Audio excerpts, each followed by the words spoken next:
Chapter 2. The Scent of Cilantro. Eleanor was putting her Thunderbird Flash to a new test. Leaving the smooth pitch of the highway, her car now sped down a reddish, dusty road that likely hadn't seen much repair in 30 years. With every bump, she recalled Harold's words. "On my map, you won't just find food and roads, you'll find freedom, adventure, and good company." She realized that Harold hadn't just given her the address of a diner. He had given her the courage to stray from the path of her familiar life. On either side of this dirt track, there were only cacti, dry scrub, and a silence that stretched to the horizon. This silence was not heavy like the loneliness of her Long Island home. It was a vast, liberating stillness.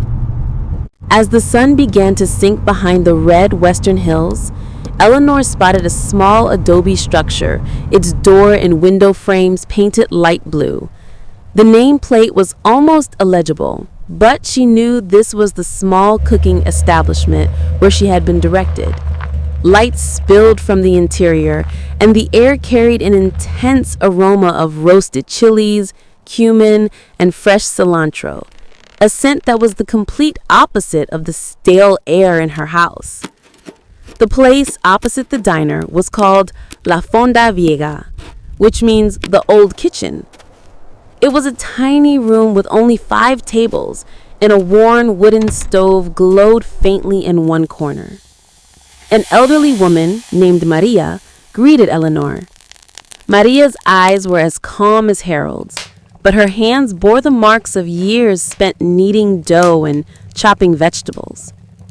As Eleanor began to recount her journey, Maria silently brought her a bowl of warm green chili stew. When Eleanor spoke of the void in her retirement, Maria looked at her but showed no pity. Maria said, "Life is like a recipe, Eleanor.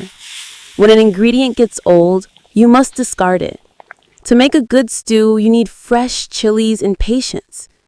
You brought emptiness, but this place will give you the spice of new chilies. Tell your story, but not just your past. Tell the story of your future." Eleanor took a spoonful of the stew. The flavor was deeper than anything she had tasted in years.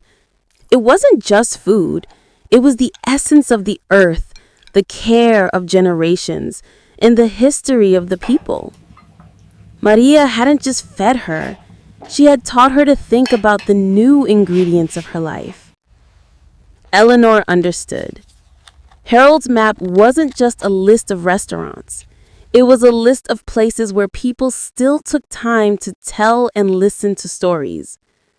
The decluttering phase of her life was over. Now was the time to unfold the pages of new stories. The next day, as the sun rose, Eleanor took the steering wheel of Flash. She was no longer just a traveler. She was now a collector of untold story diners. This time, she knew where she was going and why.